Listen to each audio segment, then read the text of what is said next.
So much has been said maybe about the week in the summer of 2002, but I want to maybe, ponder that how it sort of led to that. So we have a clip here of Niall, who sat in that chair not too long ago and told a story about back when you were just finishing up. I think it was the trip to the USA. It's probably a story you've heard lots of times, and an encounter with Roy back then. So maybe let's have a look at this.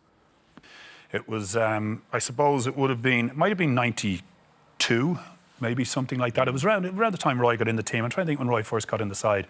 And we went out to play in a tournament. We didn't quit ourselves very well. And we went on the beer for a day and a half afterwards. And some of us were late getting back to the bus, and Jack had already gone to the airport and left Mick in charge. And Mick, as we got on the bus one by one at the head office, even though he was a player, how dare you? You're a disgrace. You should know better, Niall Quinn. Who do you think you are coming this late? Ronnie Whelan, who do you think you are? And then it came to Roy, and Mick just went, first trip, disgrace. And Roy just went, first touch, disgrace. And the whole bus went, oh my God, that's the most incredible comeback I've ever heard. Now, I'm sure you've heard different versions of that story. I'm not sure whether it's entirely factually accurate, but something along those lines happened? I think I've said to you before, I've heard, so we're now 20, that's even more, 20 odd years on.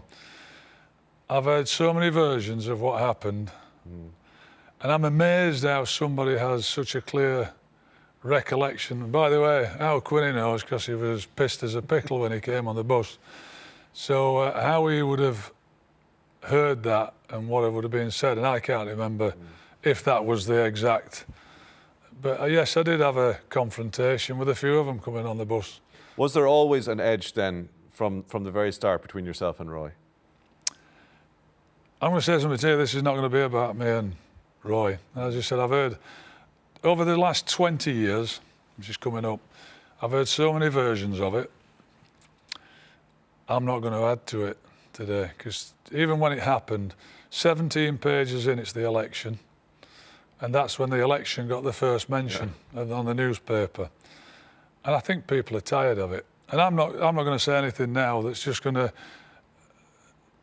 eke some more newspaper stories or something out of it. I've had enough of it. When you take over as manager, then he's obviously an asset. He's one of the great players of the time, but he's something that has to be managed as well. Is that fair enough? In that. Yes, and look, I there's no doubt I put a lot of time into that, and what I would say about him is he's one of the best players I've ever played with or managed. Sometimes it works out, sometimes it doesn't.